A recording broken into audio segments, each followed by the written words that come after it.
First, we thank you, Khalid, for the lengthy journey, of course. It's a very long flight coming from California, alhamdulillah. And we're very honored to Dhuhr tomorrow, inshallah, until Aisha. So Dhuhr is 1:30, Aisha is 7 o'clock. Sheikh Hashim was mentioning last night that typically, subhanAllah, he does this. In some places, he starts at Tahajjud time, at Qiyamul Layl time, and it goes all the way until Aisha. So the entire day.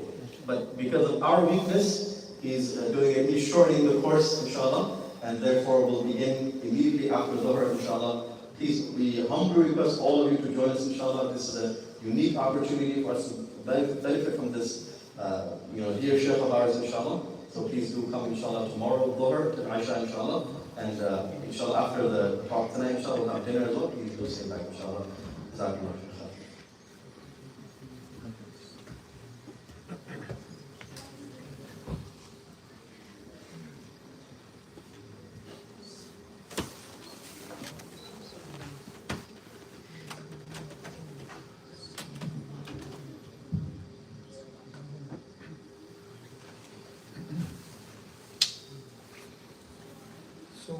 Before we start, can you come a bit closer?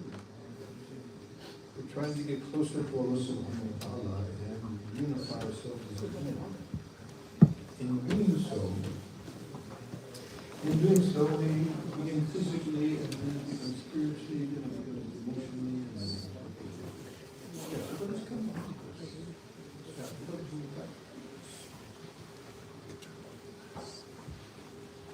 بسم الله الرحمن الرحيم الحمد لله رب العالمين والصلاة والسلام على سيدنا محمد وعلى آله وصحبه أجمعين. So Allah subhanahu wa ta'ala has instructed us so the favors of Allah subhanahu wa ta'ala we're supposed to acknowledge that.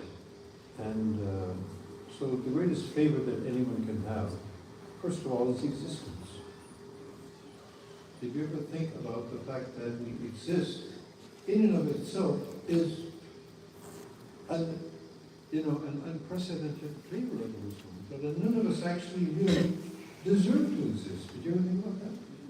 I mean, did any of you, or myself included, did any of us, put in an application that, oh Allah, I think that, I really deserve to be created?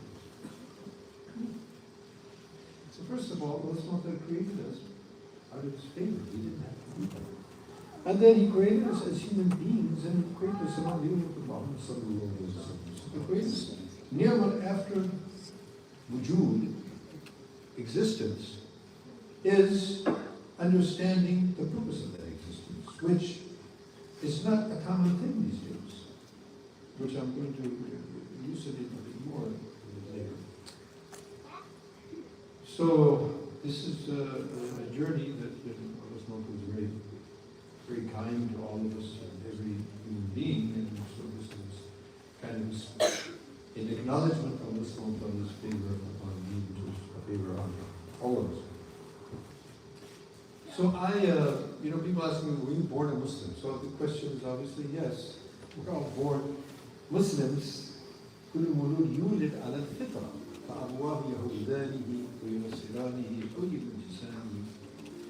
So every human being is born in a natural state of the capacity to accept, the lordship of his Creator, which is actually within. It's sort of within the if you for lack of a better term, the spiritual genetic makeup. Because every human being who comes into this world has actually already given an undertaking to Allah subhanahu wa ta'ala that he accepts Allah as his Rabb. As is mentioned in the Quran, Allah subhanahu wa ta'ala asks us, Alastu bi rabbikum? Am I not your Rabb? When all of our spirits were assembled, in fact extracted from the progeny of Sayyidina Adam alayhi salam, and we all replied, well, definitely it is such. So our coming back into the world is to see who will remain upon that undertaking or not. Now,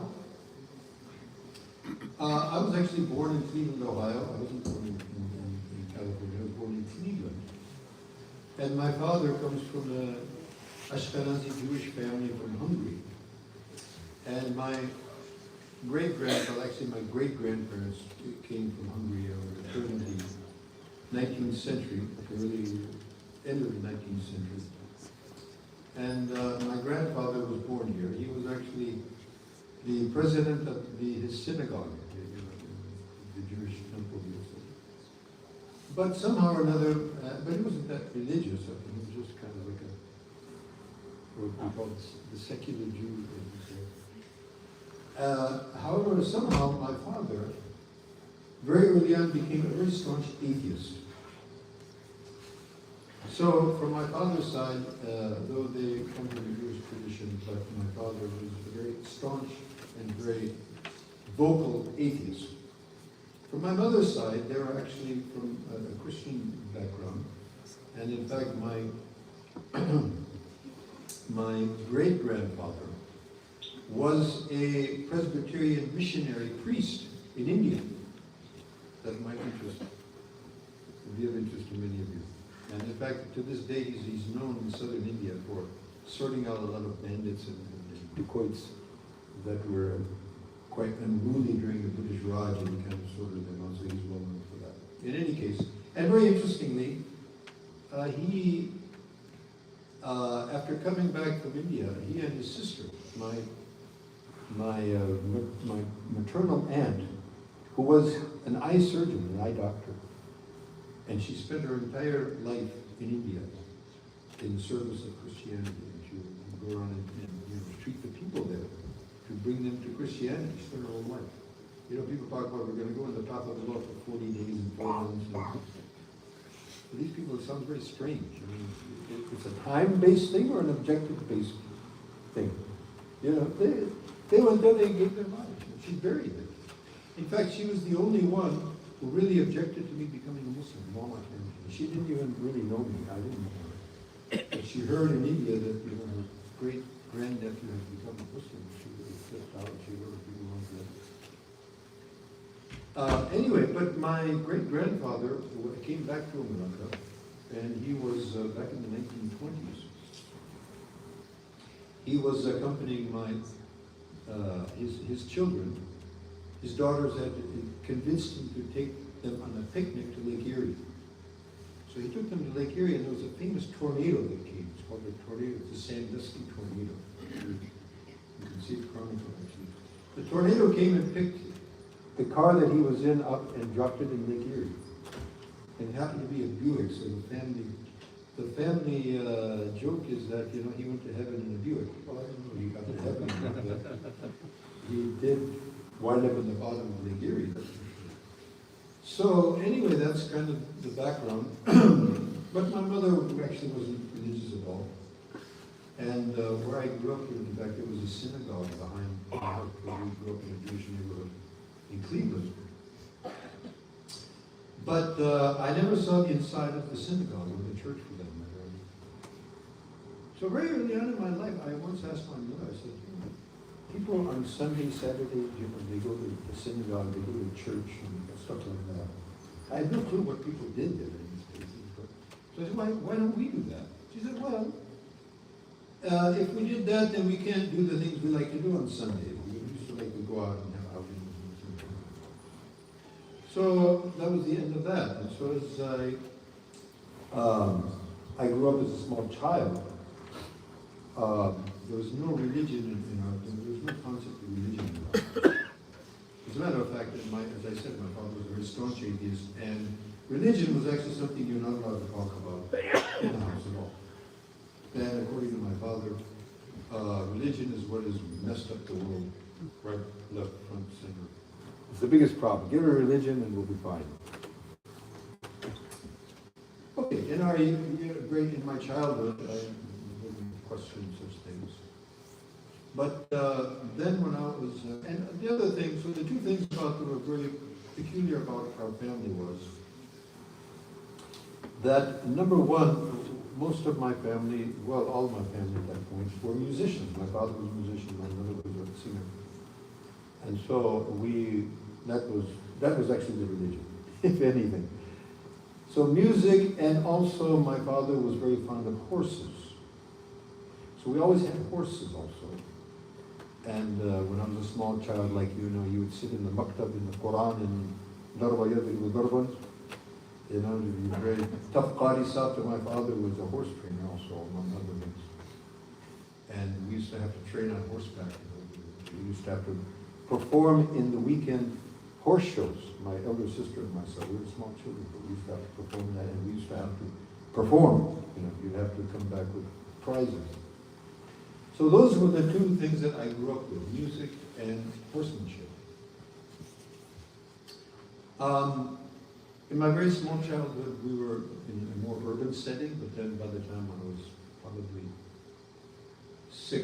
5, 6 years old, we moved out to a more rural setting, something like this kind of an area, where we had 5 acres of large estate, and we had a big barn and corral for riding horses and training on that, and the rest of it. And also, our whole family was a musical group. My father, my mother, my older sister, and myself. Then, around 1960, we moved from Cleveland to Colorado. My father and 2 other partners, they bought a big land in Colorado, and we started what is known as a dude ranch. Now, I don't suppose any of you know what is a dude ranch. The ranch where we grow dudes. Kind of. And actually, it's interesting because everybody says, dude this, dude that, but nobody knows where that really comes from. It's actually a cowboy term, which is what the cowboys would call the people who come from the cities and they don't know the cowboy lifestyles. They're called dudes. They put on a cowboy hat and cowboy boots and they're trying to play like they're cowboys. They're not. So we call them dudes. Okay. So this ranch, it was a resort where people would come with their families, and for 1 week we would entertain them, and we would teach them horseback riding, and we would teach them riflery and archery and so many things that people do in the urban setting. They have this vacation, and then in the winter, in the fall time, we would have hunting season. We would have guests who were hunters, and we would take them into the mountains of Colorado and hunting. So I had a very interesting childhood, actually. And as you can ascertain, it was spent mostly in the rural setting. And this was something that my favorite pastime was, that I used to be out in nature, in mountains, and the natural habitat, and I used to love it out there. So I wasn't really, very lucky actually, in my childhood, that I grew up in the countryside. And I spent a lot of time, climbing up the mountains. We had big mountains on our property, in fact. And I used to climb up on those mountains. And I used to sit on top of these mountains and just looking at the creation. And in hunting in season, we would also take guests out for camping, and sometimes I would go by myself. And I would just go out and camp out in the wilderness. And I would just ponder over all of this creation. And it just seems to me, if there's such a magnanimous creation, doesn't there have to be a creator? All of this has happened. Unfortunately, our youth, they live in this fantasy world of their phones and their gadgets. And we don't see. Luckily, right around here, you have all this beautiful nature. I hope we're all reflecting on that. And, So, by the time I was 11, 12 years old, I started questioning this concept that there's no creator. It just doesn't sound plausible. And then by the time I'm 15, in 1965, so my mother and father, who were having issues for quite some time, ultimately they divorced, and we go with my mother to California because my grandparents, her parents, were in California, so we went to California. Now, of course, California is where every musician wants to go, Hollywood, right? So I'm very excited. Because I was actually, from the time I was, a very small child, I'm playing in the musical group with my parents, and we're traveling around in our region. But now I go to the center of show business in Hollywood. So that was actually when I began high school.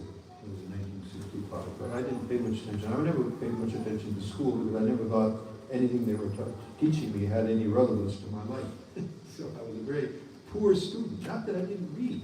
I used to read a lot. If I was interested in something, I would read about it. But I wasn't interested in anything they taught me in school. Even the music class, that's the only thing I did reasonably do well was in music classes. But even that, it wasn't practical, it wasn't real, so I didn't really pay much attention to that either.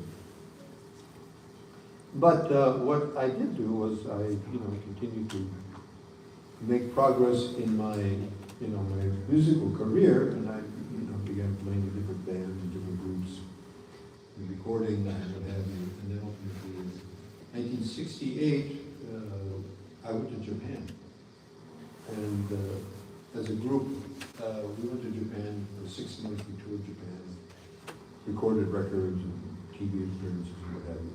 So we were very, very famous in Japan. But I was becoming very disenchanted with the whole. As I said, it's quite, the life of show business is quite different than the life of a young kid in the mountains, the Rocky Mountains. There's serene, it's natural, and this is a very unnatural life. At the same time, keep in mind that this is the 1960s. Now, the 1960s is when we had this big upheaval here in the United States. We had the civil rights movement. We had the anti-war movement. So our generation were the ones who started questioning all these things. Before that, it was basically everybody came here for the American dream. One of the comedians from that era, he says, why do they call it the American dream? Do you have any clue? He said, because you have to be asleep to believe it. So what we're seeing, what people could, what was considered to be a dream turns out to be a nightmare, which is what we're seeing today also. So in that era, we saw this racism, we saw the class, racism, we saw, this bullying all over the world, and this tyranny and oppression and injustice. So our generation started questioning all these things. The gross love of materialism.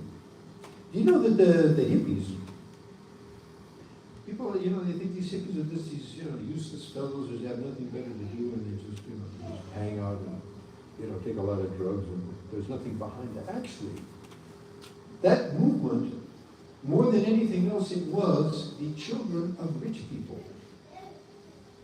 A lot of my friends were very, staunch, proponents of that movement, come from the very richest backgrounds in Beverly Hills and Los Angeles. So where I lived was in the beginning in West Los Angeles, just before Beverly Hills, and then you have Beverly Hills and Bel Air. These kids who grew up in mansions, the like of which you can only imagine. When we think about Jannat, it's like they heard about Jannat and they're trying to build something like that. But if you go in their houses, which I used to go and visit, my friends would go to their places, they have these mansions, they have, and the whole family was totally upset. And all the family members, the mother, the father, the children, they're all going to psychiatrists. Not only that, used to brag about, my psychiatrist is who, how much he's charging it. So you're bragging about how crazy you are, basically. So this really, I said, wow, why would people aspire for these kind of things? What did it bring you? You made all this effort, people came from the various countries, but people like our brother did, they came to this country for material gain, they got all this material, and it just became a burden in their life. And instead of bringing any kind of semblance of peace and happiness and satisfaction, it brought, distraction. It brought disruption in families. It brought stress, tension. I said, so what's the point? Interestingly, if you go back to that era, now that's, in families. Now what about in show business itself? The celebrities. Particularly the youngsters and people looking at the celebrities. They see it just like on Facebook, all the smiles and the happy, flying around in your private jet, with your villas all over the world. But are these guys really happy? It's amazing. I have never seen more totally distraught human beings than you find in show business. And they tell you that. There was a famous group that still exists, the Rolling Stones. You might have heard of them. They still exist, which is amazing. Because if you lived over 30 years old, you're going to live a long time. Because if you didn't die from drug overdose or alcohol or suicide or whatever, you're going to live a long time. So one of their most famous songs was a song called Satisfaction. It's not that they're getting satisfaction. The whole song is one mantra. I just can't get no satisfaction. That's what it is. The whole song, that's all it is. I can't get, I just try. I can't get no satisfaction. Wow. And people are like, whoa, wow. Everybody loves it, They don't listen to what the man's saying. He's saying, I'm in trouble. I'm living a desolate life. I have no satisfaction. I try whatever, and it's nothing happening. Whatever I'm trying, it just ends up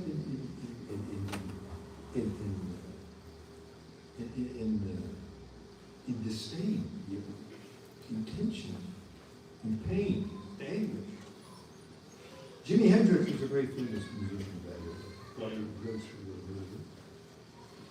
The poor guy, he had this song called Manic Depression. Manic Depression, that's serious stuff. He says, manic depression is eating my soul. And people don't understand what he's saying. He's got another song, it's called I Don't Live Today. I just don't live today. Maybe tomorrow, I just can't say I'm not living today. It's not living a life of a human being. So I'm looking at all of this and I'm saying, wait a minute. God will end up like that. And by the way, Jimmy and a lot of my contemporaries, they died at the age of 27. There's a thing in Hollywood, it's called the 27 Club. All these celebrities that died at the age of 27, mostly because of drug overdose. Somebody found, there was a guy by the name of Brian Jones in the Rolling Stones. He was found at the bottom of the swimming pool. And how did he get there? It's quite obvious. Jimi Hendrix died like that, Janis Joplin. So I'm watching all these contemporaries of mine, they're dying off like flies, and I said, so is this what life is for? Now at the same time, another interesting thing is because we have such a disconnect between reality, fantasy and reality. This is like, Disneyland. Really, we're living in a Disneyland. That's what we have here. Who are the highest paid people in the country? Besides the big money guys, I'm talking about, people who have a particular profession. It's the celebrities. It shows what importance we put on fantasy. Like these guys, sports. We want to see people bash each other in the face. Boxing is a big deal. These guys make $20 million for a fight. So what's the difference between us and the gladiators of Rome and, everybody's a World War II? The same thing. Football, NFL. I played football when I was a kid on the team. The coach tells you, go out there and kill him. Kill him. Is that human? Go out there and kill him, So it's really, it's just not making any sense. So some people, by the grace of Allah, will start figuring out that we've got really a big problem here. We've got an American nightmare. We have a disconnect. We don't understand what's real, what's fantasy. And we've come to realize that our hearts have some spiritual need. And all we are concerned is our physical body. Feed it, clothe it, transport it, shelter it. But the essence of the human being is not any of that. Is happiness in your clothes? Is it in your bank account? Can you extract some happiness from your... Is it in that big house? Happiness is where? It's not outside of you. It's inside. I'll tell you something. There's another amazing thing.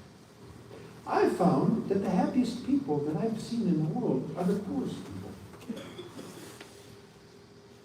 Who's from Karachi? You got people from Karachi? Yeah? Okay. So in Karachi, we've got a place called Defense. The name is pretty, it's like military, it actually is. But it's actually, people are very defensive here. Every house has got this huge wall, barbed wire, cameras, and all these guards with machine guns standing around outside. Now, if you go to the jail, the central jail in Karachi, it looks the same. It's got the same wall, it's got the same barbed wire, it's got the same lights, and you guys stand. So what's the difference? Really? Now, if you go to one of these guys' defense job, you go to the guy in defense. This guy's got, So ask him, "Bhai, kya haal hai? How are you?" Muslim Messiah. He said, I got issues. I mean, what can I tell you, man? And he's just singing the blues as we speak. This guy, he's just whining and crying. I got this problem, I got that. Now you go, we have a place called Golima. Liaqatabad. We have these places where people live in a place, the whole house, the whole family, extended family might be in this mihrab area. They're just living from hand to mouth. And then you go to somebody there and you say, "Bhaijan, kya haal hai?" Allah ki bari shukr, Allah ki bari. The guy, he's fine. I was recently in Indonesia last year, in a small island called Lombok. I have never seen such happy people. I mean, I've seen some happy people. I've seen some really sad people too. But these people, everybody was so happy. And I was intrigued by this, Okay, you're Muslim. Yeah, I get it. But there's something more. So I asked one of these folks, I said, why is everybody so happy? He said, the thing about us is, we don't worry about tomorrow. If we have something to eat today, we're fine. Allah gave us today, He's going to give us tomorrow. Relax. Okay? So some of us started realizing there's something fundamentally wrong in the whole way of life here. Not in America, all over the West. And we start figuring out that actually the human being has a soul, he has a ruh. When you die, what happens? You say in Urdu, you say, Fulan intiqal. In Arabic, we say, intaqala ila rahmatillah. Okay? He left, he went. He didn't go anywhere. The body's right here, everything's right there. Head, body, nothing left, but actually something left. The essence of the human being left. So it's not the body. The essence of the human being is not the body. The essence of the human being is the soul, the ruh, which requires sustenance, it requires nourishment, it requires education, it has needs. And we have nothing to fulfill the needs of the ruh, and therefore we have this disconnect. So some of us started to figure this out, and wait a minute, we don't know anything about this ruh. And then, as I said, I started realizing, there has to be crazy. There's an intelligence behind all this. It's impossible, isn't it? It just happened? Come on. Impossible. So, at that time, so since I don't know that much, but I know that from my Jewish background and Christian background, those religions didn't impress me. And I found problems in that. And then when I went to Japan, so I started getting involved in Buddhism. Actually, I started getting involved in Buddhism before I went to Japan. We had these gurus that were coming from India. The Beatles, another case in point. The most famous rock and roll band that ever was a band called the Beatles. Probably all heard of it. Okay. They also realized that we also are living an empty life. So these same Beatles, they end up going to India and going to the ashram and staying with Guru Maharishi Mahesh Yogi was they're out there in this very simple, and they're just having a time of their lives. They started getting some kind of spiritual awakening, you know. Now, we're also in California, in America, we're getting interested in these kind of things. Buddhism, Hinduism, yoga, we start getting into all of these kind of things. So when Maharishi Mahesh Yogi came from India, came to California, so I was among the group that were the first people to meet the guy. He gets off the plane, he's got his little goatee and his long hair and his painted face and bare feet. Wow, that's the real thing, you know. Yeah. And so what did he do? Very interesting. I mean, there's a lot of discussion on all that, but basically, the thing that what he would do is he would have you sit and do a kind of muraqabah. You know muraqabah? You kind of sit and meditate. And what kind of meditation? Just clear your mind. Don't think of anything. It's not that big of a deal, but it is. For Westerners who have always got their mind with all of these concepts colliding and disturbing, the people. So that was a big thing for people. Anyway, so I got into this, I got into that, then I went to Japan, as I said, we're very, very famous over there. We're always engaged, we're recording and performing and television and all. But whenever I got a chance, I would take off and I would go up to one of these Buddhist monasteries in the mountains. And I'd get relief for a day or two. And then I'd have to come back to Tokyo and get back into the... So ultimately, long story short, after I come back from Japan, I could never really fit back in, even though there was a lot of opportunities and this and that, but I just lost interest. And I came to this conclusion that we are living a totally unhuman life here. And as a result of that, we're destroying ourselves, we're destroying our families, our society, and we're trying to destroy the rest of the world as well. And also I came to this conclusion that looking at all of these various religions, there's a certain common denominator.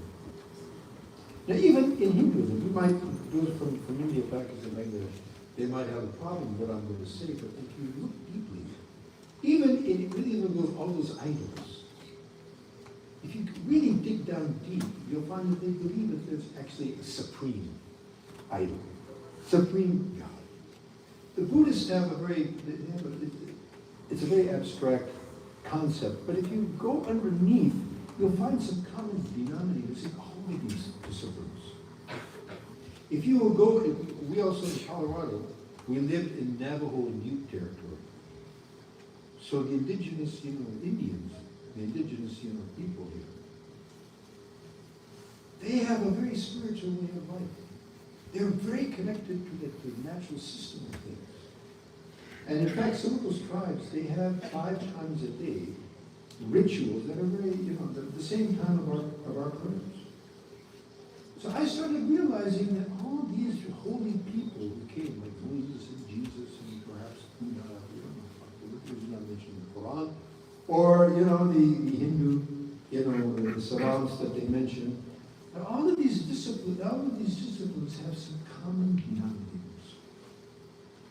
So I started thinking that all of these holy people that came, they're basically saying some basic things. Number one, that there's a creator of this universe, and you need to get connected with him. Right? Secondly, that they came with a specific type of lifestyle, which we're definitely not living in the West. And that lifestyle, and that mindset, and that belief seems to be common to all of these disciplines. However, the things that were very juxtaposed, it seemed to me that these were not the original teachings of those holy people, that the people came up with these ideas. For example, the Christians, I had a big problem with Christianity. I thought that this Jesus was awesome, he was amazing. But, this concept that, we just go to the church on Sundays and sing some songs, and then Jesus has got our back, and we'll take care of it. We're good to go. That's not justice. I didn't believe that Jesus was the same, or that he was the Son of God or God. I didn't believe it.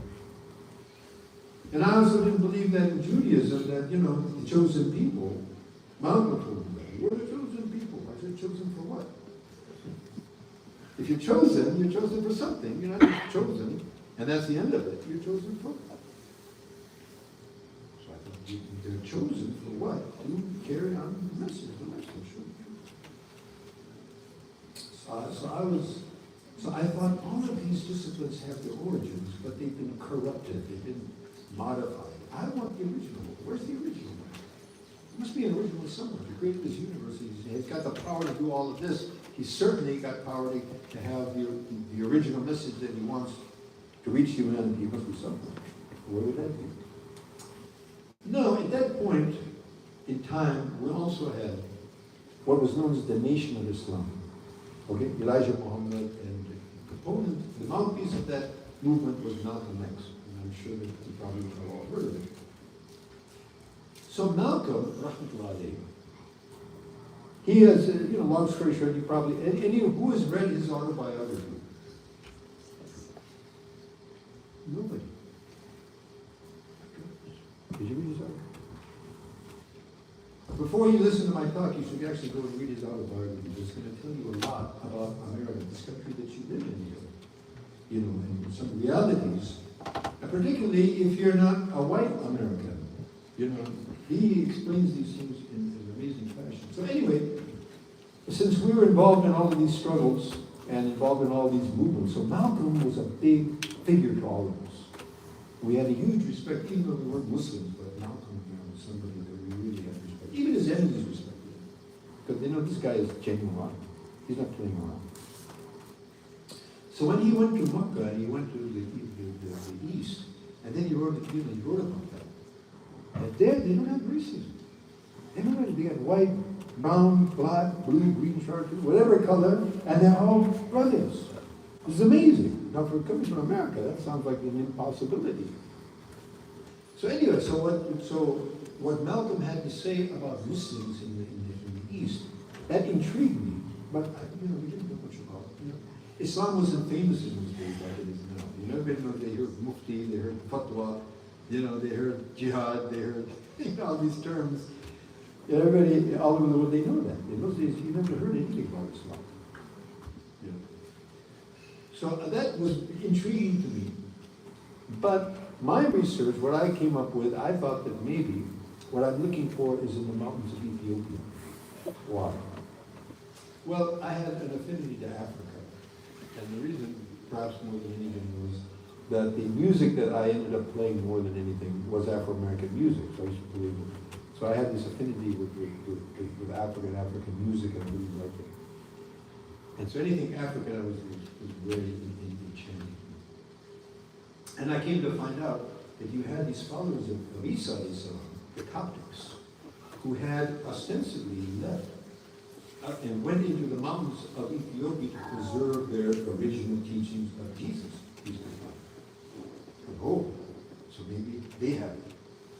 Okay? So I decided I'm going to go to Ethiopia. And, as hippies tend to be, we kind of live in we had our own fantasies. And so I decided I'm going to go to Ethiopia. So people ask me, well, do you know anybody there? No. I mean, do you have any connection? It's not like, Google something and then, find somebody's email. We didn't have all of that. You just go there, I didn't know. Do you understand the language? Do you have any contact? No. But somehow, a little small fella just put in my heart that, look, what I'm looking for, God knows what I'm looking for. He's going to take me there. I was sure of that. So I took off. So I left California with a pack like the Tablighi guy, with a pack on the I have that training. So I have my pack on my back and my guitar also. And I take off and I'm headed to Ethiopia. This is a long story. I'm in the process of writing a book about it. People keep, so a lot of things happen. It's a very long story. And hopefully that will be complete. But I'll just give some highlights of that. So I basically, from California, we used to hitchhike in those days. Hitchhiking, you put out your thumb on the highway and somebody picks you up and they take you over. So we were able to, I was able to hitchhike up to Needles, California, and then I couldn't get a ride. And so another guy was hitchhiking, they said, well, we can take a freight train, just go, there's a train depot here, so we just jump in a freight train, and one of the empty cars, and it's going to New York. So I wanted to go to New York, from New York, and then go to Luxembourg, from Luxembourg into France, down through France, through Spain, and then go to Morocco, and across North Africa, ultimately to Ethiopia. That was in a rush. So we jumped in this train, and it was going fine until in Kansas the police caught us and put us in jail. So I said, okay. So hippies, they have the, we borrowed things, whatever we picked up. So we had the hippie concept of karma, good karma, bad karma. You send out good karma, you get good. What goes around comes around. Send out good vibes, you get good. So we had this. So I said, okay, I'm in the cell here. It wasn't the first one, by the way. I've seen you do it before that. But so I said, okay, this is a chance for me to do my yoga. And I used to water fast. So I spent a week with just drink water and not eat anything. I said, okay, I'll do a water fast and do yoga and standing on my head and doing all these things. So in Kansas, they hadn't seen anything like that. So these guys got kind of apprehensive to get this guy out of here. It's strange. So they let me go. And then I reached to New York. From New York, some things happened all along. I don't know all of that. So from New York, I go to Luxembourg. From Luxembourg, I go to France. And from France, I go down to Spain. And different things happen. I don't have time for that. But I'll just mention a few of the things significant things that happened to me in Morocco. So the first Muslim country I come to is Morocco, which also was a very important hippie destination, for known reasons. But one of the things is that the Moroccan culture is just so amazing. It is. It's still one of my favorite places. So anyway, when I get to Morocco, it's the beginning of Ramadan. And so when I get into Morocco, they said, hey, we're all fasting. You're all fasting? Yeah, the whole country. Even our king. Really? I couldn't believe that. I said, first, for real? Yeah, the whole country is fasting. Wow. Okay, I'll fast with you guys. Yeah, I'm used to doing that. Not the same way, but the concept. So here now, it used to, fasting, we used to do that for the sake of spiritual enlightenment, spiritual, it lightens your spirit and you become more spiritual. I think you know that. Fasting all the time. Also, it's good physically, it's good mentally, it's interesting fasting. But now I see another dimension. The whole country's fasting. So that means that everybody in the country has seen hunger for 30 days. As a result of that, you don't see any hungry people. This is amazing. Nobody in Morocco goes hungry. It's not like here, these poor guys, these homeless people, they can drop dead on the streets of New York, nobody's going to pay attention. There's compassion for one another. The poor and the rich, you can't really make them out. Who's rich, who's poor, they're very humble. They all have this community, they're all like one big family. Amazing. Okay, that's one thing. And I ended up staying in a place called Essaouira. Anybody from Morocco, by the way? From Morocco too? Where are you from? No, I'm from Somalia, but I went there. You went there, okay. Where did I be Moroccan? The name? The city? Yeah, what city? Tangier area? From Tanja. Tanja. Tanja. Morocco. I've been there. Or Asila. Huh? Below Tangier, Asila. Below Tangier, Asila. Ah, mashallah. So I came in through Ceuta, and then I went to Tanja, then I went to Tetuan, then Tanja, then I went to Marrakesh, and then I ended up in Essaouira, which is a big hippie place, It's still big, it's even bigger now. But, so I stayed with a family there in Essaouira, and literally, so the husband, the father of the family, he was black as coal, literally. He was really, really dark. And his wife was from the Berber. She was, white as snow. So black as coal, white as snow, and children all the colors of the rainbow. They're all different colors. And wow, that's beautiful, And so this was another salient thing of Morocco. They didn't have this racist thing, Somebody's skin is lighter, darker. I never could figure that out. Why people have a problem with that? That's absolutely insane. But until this day, as you can see, they haven't resolved this problem. They still have this racism is still an inherent problem. They don't. There's no consciousness of that in Morocco.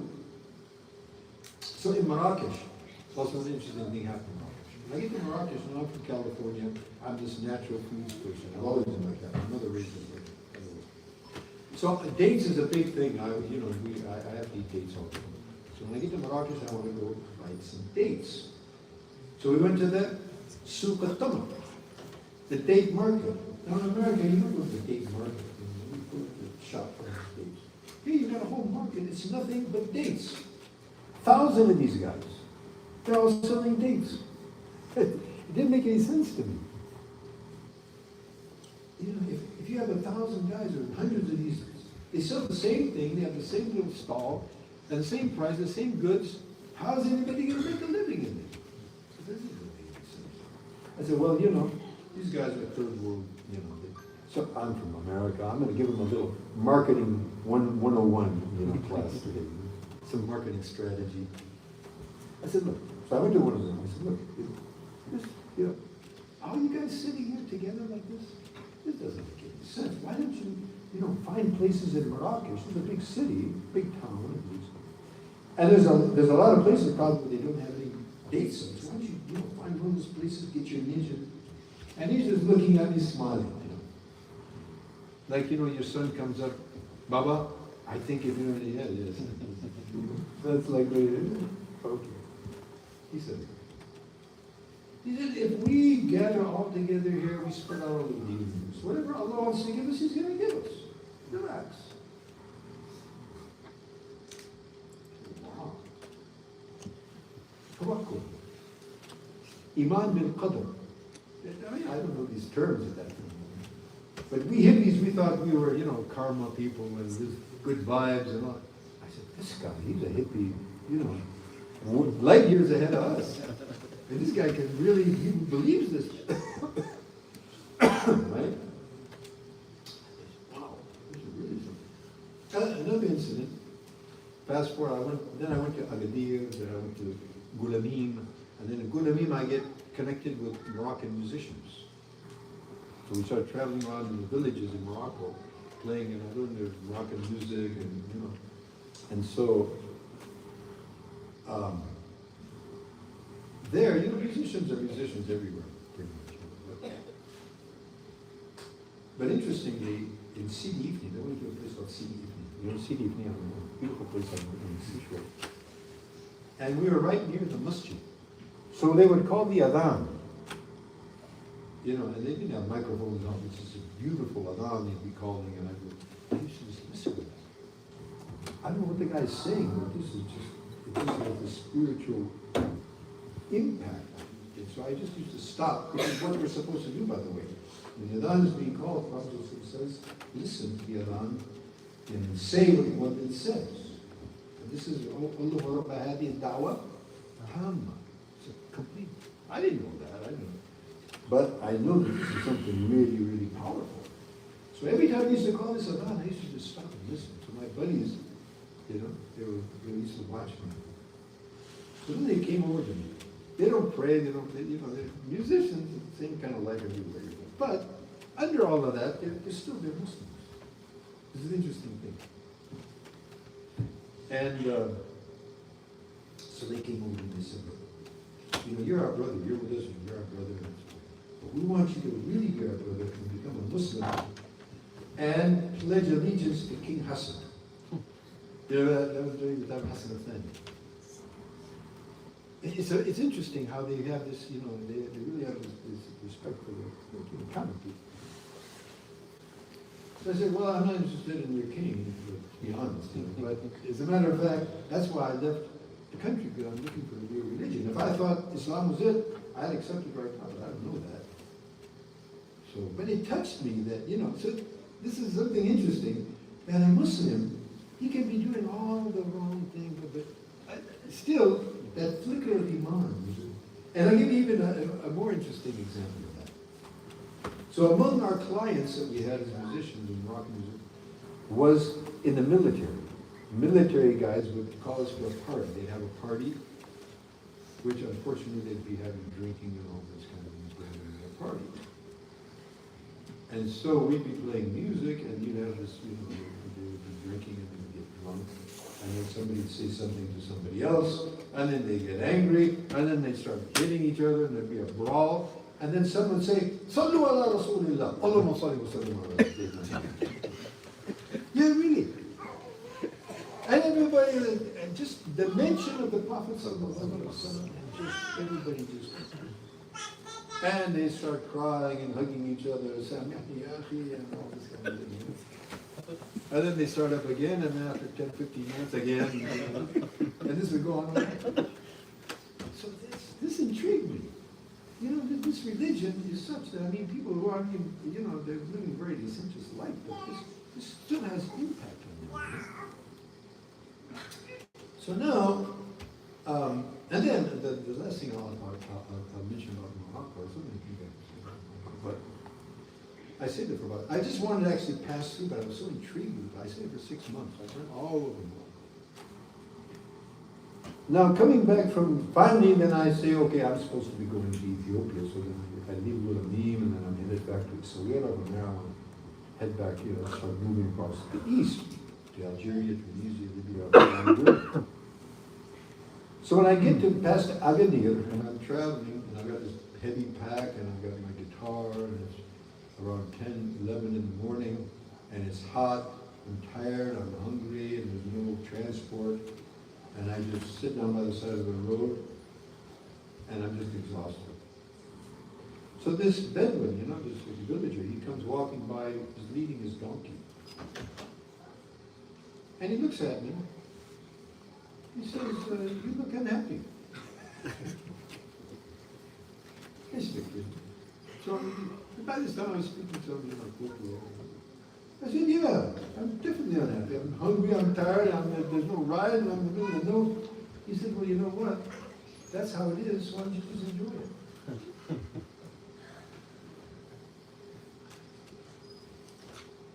I said, he's right. Again, hippie kind of concept, I'm supposed to be this big hippie, and he's way ahead of me.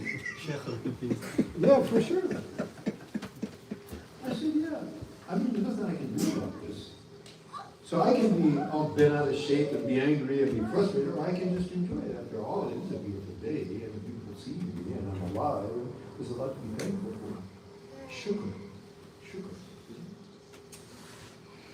So these are the things, these are the things that I have seen. Now, as I travel across, long story short, so I'm traveling across, I go through Algeria, then I go through Tunisia, all kinds of things happen. And then I get to Libya, and I go to Libya. And this all the, see here all the interesting things that happen to me. So, about a year later, I'm traveling. The one of the significant things that I'll have to mention is that now I finally get to Egypt. I get to Egypt, and I come down through Egypt to the bottom of Egypt. Anybody from Egypt? No Egyptian? No Moroccan? One Moroccan? No Egyptian? In Maine? In Libya, in Maine? ها؟ درنا قريب من Benghazi. I got an amazing story about Benghazi, but we don't have time for that yet. Okay. So anyway, so I'm now at the end of Egypt, and there was another Afro-American brother. He was also a musician, played bass. So we traveled together because I'm going for my thing. He thinks his ancestors are in Ethiopia, so he wants to try and find his ancestors. We're traveling together, and we get to the end of Egypt, Aswan, and then you get to Buhira Nasser. It's a big lake, which the end of it, you end up in Sudan, a place called Wadi Halfa. No Sudanese here? Okay. So this is an old boat, like in Huckleberry Finn, Tom Sawyer kind of Mississippi River boat. You know, it's got people and cargo and animals and everything out there. And also on this boat were these Sudani Bedouin who used to bring their camels from Sudan, and they would sell them in Egypt, and they'd come back. So they were coming back to Sudan from Egypt on that boat. And they would call the adhan, and they would offer their salat in Jamaat. Okay? So in North Africa, and particularly in the Maliki madhab, Imam Malik, rahmatullah, he doesn't allow non-Muslims to come to masjid. He has his proof for that. Harafis are more lenient on that. But, so you wouldn't go, I didn't have a chance to actually go in. I always wanted to go in with masjid and see what the Muslims are doing. But, I didn't do that. So I never really got to see Muslims praying. So now here I'm getting a front row exhibition of Salat in Jamaat. And so these, they wanted to call the adhan, and then they would stand up and they were offered the Jamaat. It's the first time I'm seeing this. Now for most of you, probably all of you, you've been seeing this all your life, right? So it's not a big deal. As a matter of fact, unfortunately, we take it for granted. It becomes kind of a routine in life rather than the reality of connection with Allah subhanahu wa ta'ala, was the essence of salah. Okay, so I'm just sitting here. I've never seen this before. So imagine you've never seen anyone pray how the Muslims pray. And so I'm saying, and you have these Bedouins, they stand up in this perfect line. Mind you, this is a boat, traveling on the river, on the Nile River, or on the Buhaira, that big lake, which was actually the end of the Nile River. And then this fellow says, Allahu Akbar, and all of a sudden, these guys are like perfectly focused on. Now, I don't know if you've seen Christians or Jews and other people pray, but it's nothing like that. They're singing some songs, These guys, God, what discipline, perfect line, perfect attention, and in the, there's a connection. So that I'm observing this connection, focus they have is obviously on your Creator, but also the collective nature of it, and the unity they have. Wow. And then Allah Akbar, like one body, ruku'.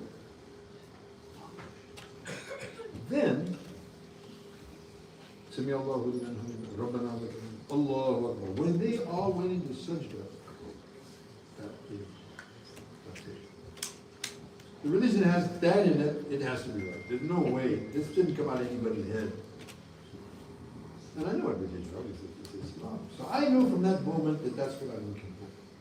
But I came a long way to go meet these Coptic monks in the mountains of Ethiopia, so, I'm just looking at this. Okay, so we get to Sudan, and Sudan was amazing. I have a long story to tell about Sudan, and then ultimately I get to Ethiopia. Now, long story short, when I get to Ethiopia, and I actually go to these monks, I find them actually. They're way up in these mountains, and these guys are like, you know the term zuhud, right? Abstention from the dunya. Oh my God, these guys have nothing to do with the dunya. I mean, they're in ibadah all day and night. They live on just weeds growing out of the ground, and these guys are, on steroids. But the interesting thing was, they don't have any light in their faces. This is the crux. They didn't have nur. Now, musicians, artists, we go by feeling, which does. We go more by feeling than we do by, the scientific analysis. It just didn't feel right at all. So these guys, if they're untrue and they're connected to God, they should be enlightened, they should be, they're not. Their faces are really weird. So, when I saw that, and at the same time, because now I'm attracted to Muslims, I've seen Muslims all across North Africa and in Ethiopia. By the way, half of the population of Ethiopia are Muslims. Where was the first mahjar? You know, the first place of hijrah was where? Habasha. The king of Habasha, Najashi, Asham, radiallahu anhu, he accepted Islam. Prophet ﷺ prayed his janazah, the king of Ethiopia. The first colony of Muslims was in Ethiopia. Very interesting. And it was amazing, you know. And also around that time, I hook up with this guy, this fellow in Ethiopia.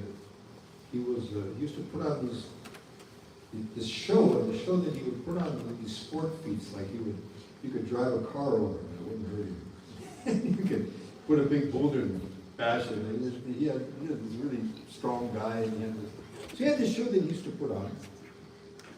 And so I was in some village in Ethiopia, and I was walking and he met me. And so he said, okay, I do this show, and you're a musician, so why don't we, you know, collaborate? You can play music and I'll do my show. So we travel around villages in Ethiopia doing these shows. And interestingly, in every village or most places in Ethiopia, you'll have Muslims and you have Christians. And they don't get along real super well also. So you definitely the Muslims would be. So this fellow was a Christian. Now wherever we went, I seemed to be attracted to the Muslims. Okay. And which he wasn't very happy about this guy. His name was Alamani, and he wasn't too happy about that. So finally we came to some village. I wish I could remember what it is. So I'm walking down the street. It's a dirt road. It's a little village, and the main street is a dirt road, and I'm walking down that road. Somebody comes running up from behind, and he grabs me on the shoulder. He says, we heard that there's some American Muslim in our town. Is that you? So I thought, well, I don't think there's any other American in this town, so I thought it probably is me. I said, well, yeah, I guess that's me. So you're a Muslim? So he took my hand, he looked at it, took it up, yeah, you're a Muslim, for sure. I said, yeah. He said, yeah. Now, I don't know if you can see it, but you see in my hand, you have 8 and then 1. It's very clear. And then 8, 1, you know, 18 and then 8 and then 99 names of them. So you see. Now for a musician, hippie musician, all I needed was this guy's little nudge. Okay, yeah, okay, done. You know? It's total nonsense, you know. But so Allah has his own way of bringing it. So by that time, I just needed a push because already I was sold in Islam. By the time I saw the Muslims praying, so I said, okay, this is the sign. Yeah, I'm supposed to be a Muslim. That's why I came to this country. Okay, yeah, I'm a Muslim. And by the way, people said, who gave you the Shahada? And I was like, nobody. Even this guy, his name was Adam. I remember his name. He was a school teacher. He knew English. So he took me to his house, and all night long he's teaching me Alif Ba Ta Tha Jim. He taught me that. So by the morning, I know the Arabic alphabet. We didn't pray Isha or anything, but I learned the Arabic alphabet. And now I decided, okay, I'm a Muslim, and also I was a vegetarian. Because a lot of us hippies, you know, from the Hindu influence and from the Eastern, we became vegetarians. I was a vegetarian for years. So this Adam, he says, but you know, our Prophet Muhammad, peace be upon him, he ate meat. Okay. So I ate meat after years. I got really sick, and I thought, that's okay. So now I decided, okay, now I'm Muslim. I'm going to go back to Addis Ababa and study Arabic and become a Muslim. So I go back to Addis Ababa and I go to the central. We don't have anybody from Ethiopia. So I go to the central Addis Ababa and I take a little room over there, and I'm trying to find somebody that teach me how to pray. And all these, young fellows who are labor and none of them know how to pray. It's the habit of Muslim. So one of them said, look, we don't know how to pray exactly, but what you do is just go to the mosque and just watch what they do and just follow them, do what they do. You'll be fine. Okay. So I decided to go to the masjid, and it still so happens that this is Salat al-Jumu'ah. So my first salat in Islam is Salat al-Jumu'ah at the main Jami Masjid of Islam. So I go, and already the Khatib was giving the khutbah, so I came in the very end, and I was in the last row, and then after the khutbah, obviously we did the prayers, and so I just have to follow that. It's easy. Hello. whatever they're doing, and I did that. Now, when I finish from that, then I'm leaving the masjid, so now I see the people are out doing their sunnah and nawafil, so I thought, okay, I'm supposed to do that. So I tried to remember how I did that in the masjid with them, but I kind of messed up, so I didn't. So people were watching me. And by the way, Ethiopia has a tradition of fear of colonialists. Yeah, they were the one place in Africa where they were not colonized. The Italians were there for 7 years and they kicked them out, you know.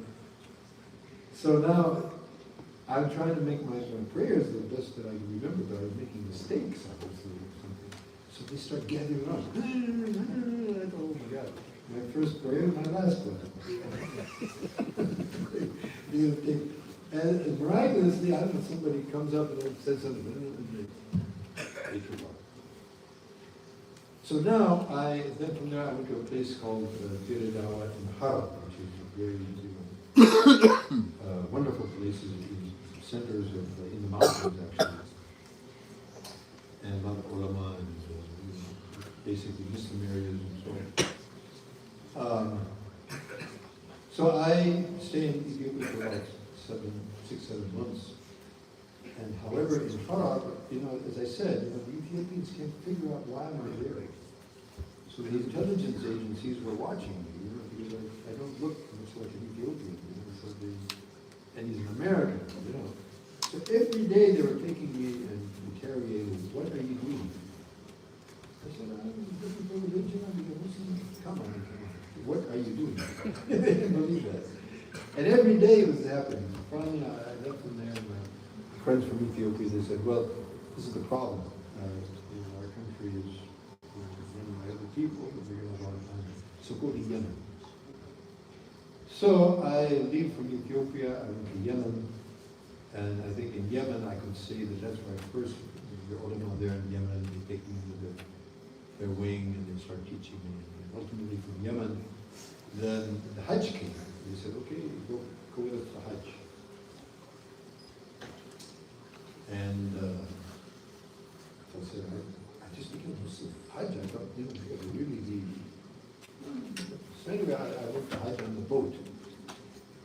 And from Hudaydah, and about 2-3 days later, I get there, and I'm really sick. And they actually had to carry me off the boat. In those days, Jeddah was like a little village. Now. So then ultimately I performed Hajj and I wanted to stay there in Hajj. After Hajj, and I wanted to stay in Medina and study there in the Jamia, which was a very small Jamia. Sheikh bin Baz was the rector. Interesting, I was telling my friend that so when I came, I wanted to stay there. So the Sheikh told me, he said, okay, you want to stay, that's fine, but you have to change your visa. So you have a Hajj visa, you have to change it for a student visa. So what you do is, after Hajj is over, then when the king is sitting in his majlis, you just go there and explain that to him. That's how it was. It's very simple. You could meet the king, yeah, quite a different scenario than we have today. I don't think meeting the king would be so easy today, right? So anyway, I intended to stay there, but then I came down with pneumonia and hepatitis, and I had this abscess in my liver that burst, and then my lung collapsed, and it was like I thought that was the end. You know, the doctor knew I was going to survive that.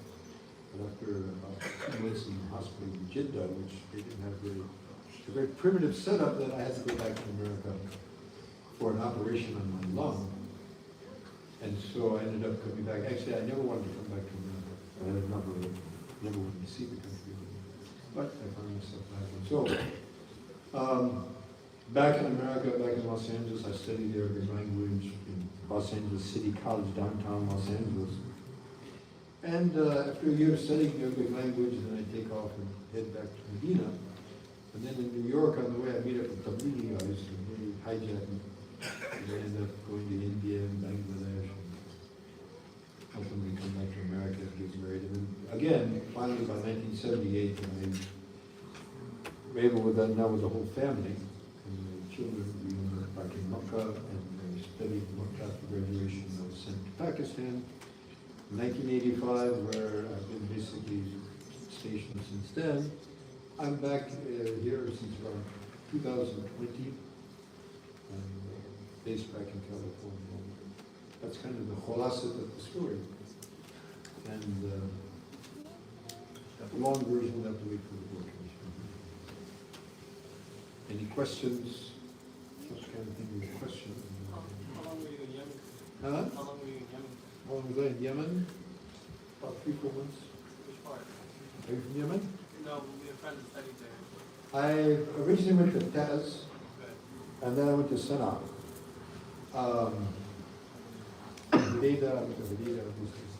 At that time, at that point in time, Yemen was in two factions.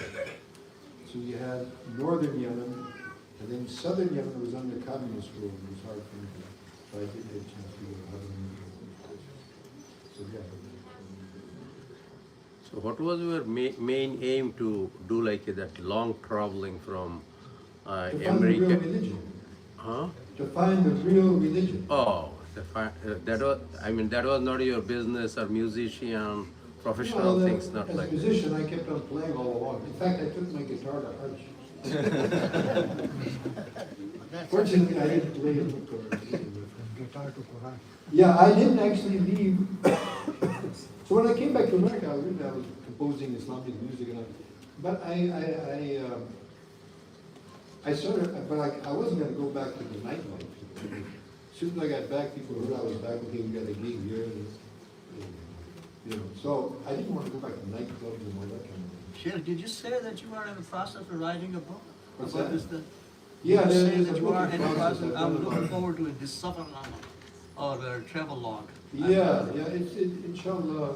What's the title of the book? I haven't really decided. I'm definitely looking Where were you forward in Pakistan?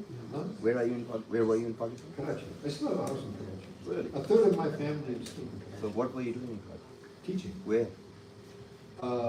Originally, I was sent from Saudi Arabia to Benuri town. Jamiatul Ulum Islami in Benuri town. A famous madrasa. I taught there for about a few years. And I also taught in the madrasa known as Madrasa Aisha Siddiq for ladies. So, yeah, that's basically what it was. I started a business there. You might have seen Al Khair Miswak. That was my company. I started that in the 90s. So we were the first people in Pakistan to start processing and vacuum packing miswak back in the 1990s. Did you meet Maulana Yusuf Binu? Unfortunately, I knew of him, but when I came to Pakistan for the first time in 1979. He passed away. He died before that. Mufti Shafi also died. I was aware of them, but unfortunately, I came to India and Bangladesh in 1973. So, you know, Did you ever meet Mufti Zarwali Khan sir? yeah. I think it was a Big fan. yeah. And yeah, so I still have a house there Where? in Hawksbill. Oh, so far. Not so far, is it? I mean, where's the Seems to be. Glory Tower? Wow, that's the beach. Yeah, well, I lived in Benurda. I lived in right near Gurundu. Yeah, I went to Islamia College. I studied in Islamia College. Yeah, we lived in that area for 35 years. Wow. But I'm from California and I have a love of the sea, surfing, Right. diving, and still I do. Right. So I have a property out in Hawksbill, right in the sea. Right. In LA, did you meet Karim Abdul-Jabbar? Karim, I never met Karim, but we're from,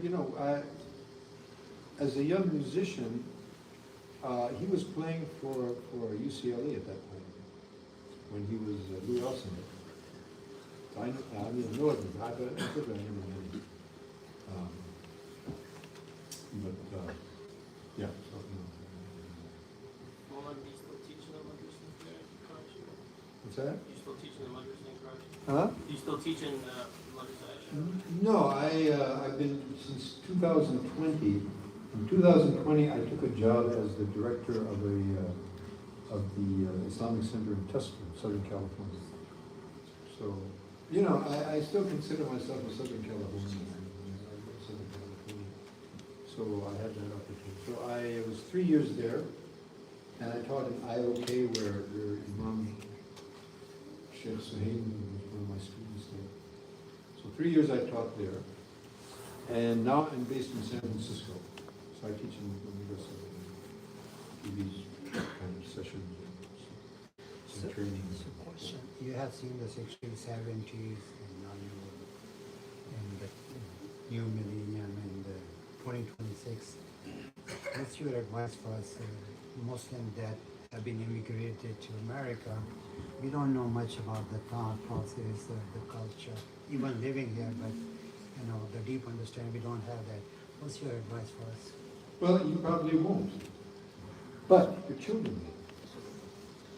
So Muslims living in this country, even though, as I said, you know, I got fed up when I left this country and I, you know, was very fed up with the policies and all of that. But still, after traveling around the world, I thought, you know, this is the worst place on the planet, but if you go to other countries, it's even worse.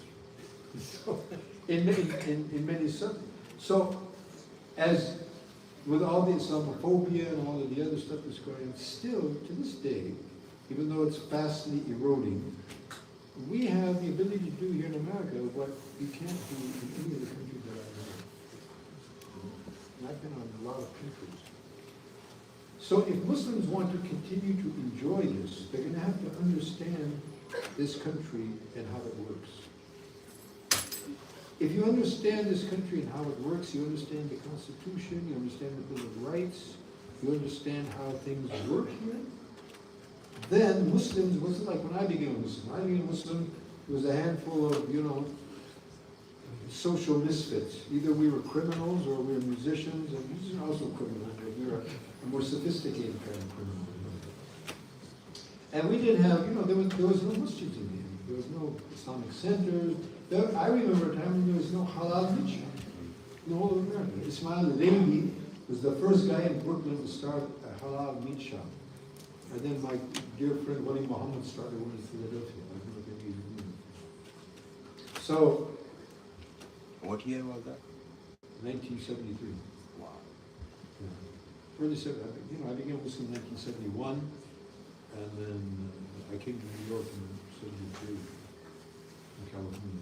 But, so if we're going to live in this country, then we need, and we've got resources now. We're not a small minority. We have a lot of people here. We have a lot of resources. These youngsters are amazing. And, but we need to get unified. We need to understand the system.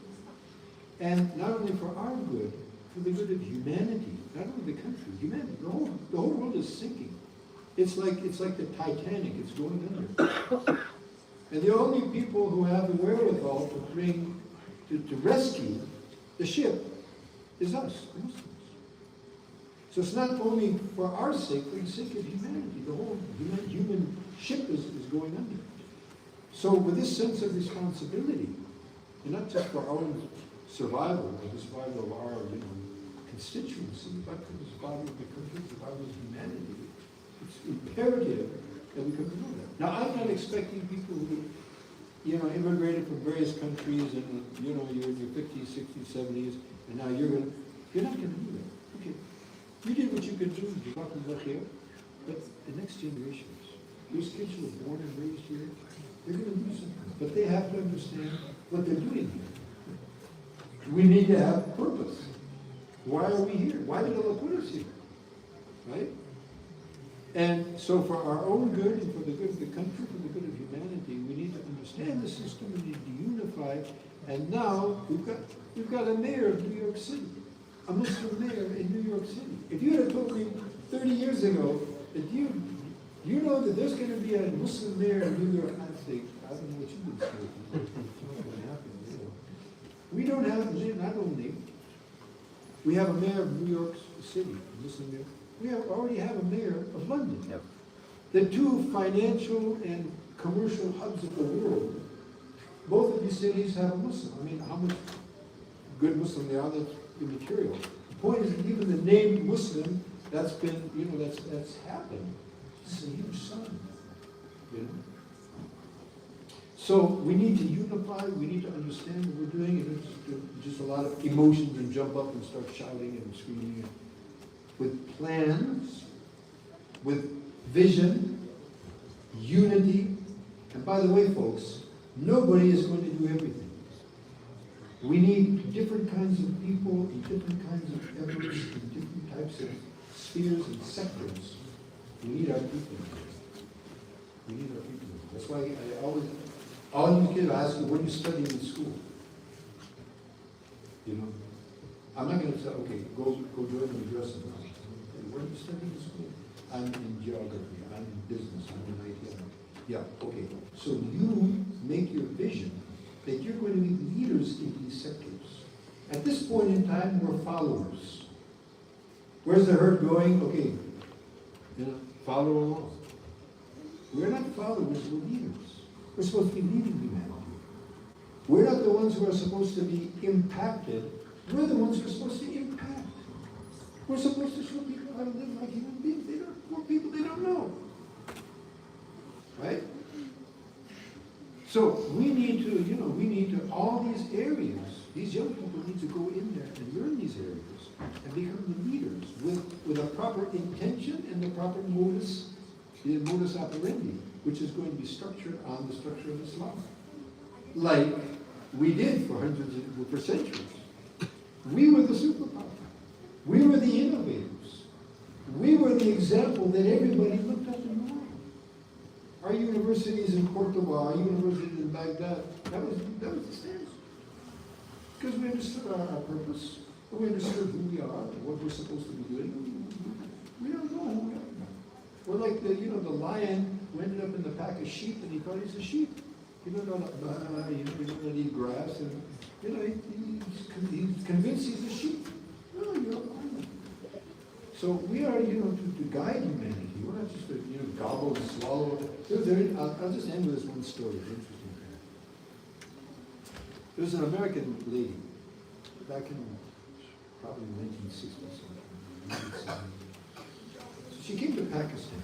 She's a convert Muslim. We converts were, we try and find out what Islam says. So Islam says this. We try and do that. Okay. So she was very fashionable back in America, but now she's a Muslim, so all this jewelry and all this makeup and all that, she laid out. I haven't makeup. So she goes very simple, she's got this book on, and so she comes to one of the universities in Lahore. And they put her on the stage and they draw the curtains and they all heard, all the girls in the school heard that there's this American girl came. She's going to give us a talk. So they put on all the best makeup and jewelry and all that. And so when the curtain raises and they see this woman, and this woman sees them, it was like silence and shock.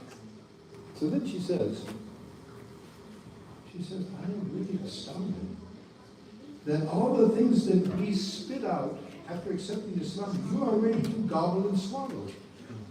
It's a kind of crass way of putting it. But, this was her impression. So we're not supposed to just gobble up everything that's going around out there. Living a life of Facebook and Twitter and no offense, by the way. And, but there is an offensive in there. We're living in this fantasy world, and without any purpose and understanding who's our role model, who's our hero. So we better start keeping our fights and youngsters. Sammy Humby, I don't know if you know about Sammy Humby, right? He said a very interesting thing. He said, what's the difference between Muslims in America and in England? Even though Islam has been longer in England, more developed, and more divided. He said, actually, in